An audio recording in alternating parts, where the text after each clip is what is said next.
Hi.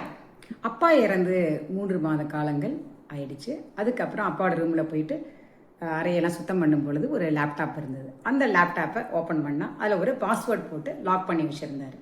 என்ன password இருக்கும் தெரியல. சரி, அப்பாவோடைய பிறந்தேதியாக இருக்கும். கடகடன்னு பிறந்தேதி அடித்தான், ராங் பாஸ்வேர்டு. அம்மாவோட பிறந்தேதி கடகடன்னு அடித்தான், ராங் பாஸ்வேர்டு.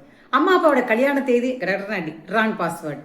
ஸோ ஒருவேளை மகனுடைய பிறந்தேதியாக இருக்குமோ அடித்தேன், ராங் பாஸ்வேர்டு. பயங்கர அப்செட் ஆகிட்டான். என்ன பண்ணுறதுனே தெரியல. யோசிச்சுட்டே இருக்கான், எதை போடலாம் என்ன பண்ணலாம். சடனா அவனுக்கு ஒரு ஞாபகம் வந்தது. அவன் சின்ன வயசாக இருக்கும் பொழுது அவனுடைய அப்பா அடிக்கடி அவன்கிட்ட சொன்ன வார்த்தை, நீதாண்டா கண்ணா என்னுடைய உலகம் அப்படின்னு சொன்னது நினைவுக்கு வந்தோடனே மை வேர்ல்டு அப்படின்னு அடித்தான். என்ன ஆச்சரியம் பாருங்க. டக்குன்னு அந்த பாஸ்வேர்டு ஓப்பன் ஆகி உள்ளே போயாச்சு.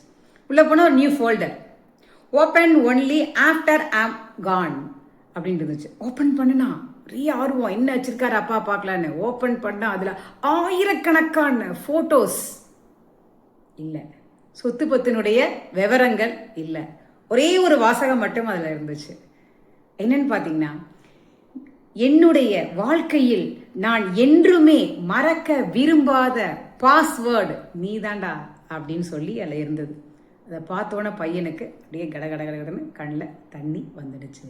உண்மைதான நண்பர்களே, நம்மளுடைய ஆகப்பெரிய சொத்துக்கள் அப்படின்னு நினைச்சோம்னா நம்மளுடைய மகனும் மகளும் தான் இல்லையா? உங்களின் தோழி சுஜாதா அருணாச்சலம்.